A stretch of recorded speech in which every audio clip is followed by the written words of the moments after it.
স্বপ্ন পূরণের এক সকাল। ৮-১০টা দিনের মতোই এদিন নিজেদের ঝালিয়ে নিতে অনুশীলনে ঢাকা ক্যাপিটালস। তবে তাদের সঙ্গে সময় কাটাতে চট্টগ্রামের এম.এ. আজিজ স্টেডিয়ামে হাজির কিছু শিশু। না, তারা কেউ সাধারণ শিশু নন। বিশেষ চাহিদা সম্পন্ন এই শিশুদের একটু আনন্দময় সময় উপহার দিতে ভিন্ন আয়োজন ঢাকা ক্যাপিটালসের। চট্টগ্রামের একটি বিশেষ চাহিদা সম্পন্ন স্কুলের শিশুদের আমন্ত্রণ জানানো হয় ঢাকা ক্যাপিটালসের অনুশীলনে। এম.এ. আজিজ স্টেডিয়ামের মূল মাঠে এসে আনন্দে আত্মহারা এই শিশুরা।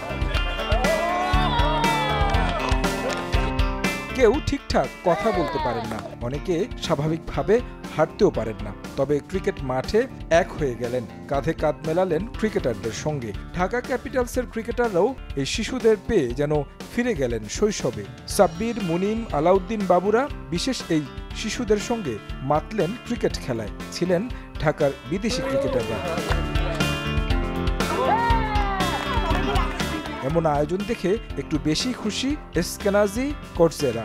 আর হেড কোচকে পেয়ে অনেকে শিখে নিলেন ব্যাটিং টিপস। বিশেষ আকর্ষণ ঢাকা ক্যাপিটালসের সিইও আতিক ফাহাদ। শিশুদের মাঝে মিশে গেলেন, উৎসাহ দিলেন ক্রিকেট খেলায়, আনন্দময় সময় কাটালেন সবার সঙ্গে। এরপর অবশ্য প্রিয় ক্রিকেটারদের সঙ্গে অনেকেই স্মরণ করে রাখলেন মুহূর্তটা। ছবি তুললেন, অটোগ্রাফ নিলেন, কেউ পেয়েছেন জার্সি উপহার।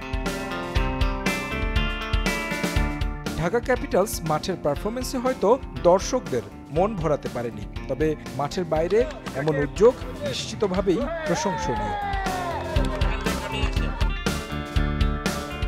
তারেক হাসান শিমুল, সময় সংবাদ।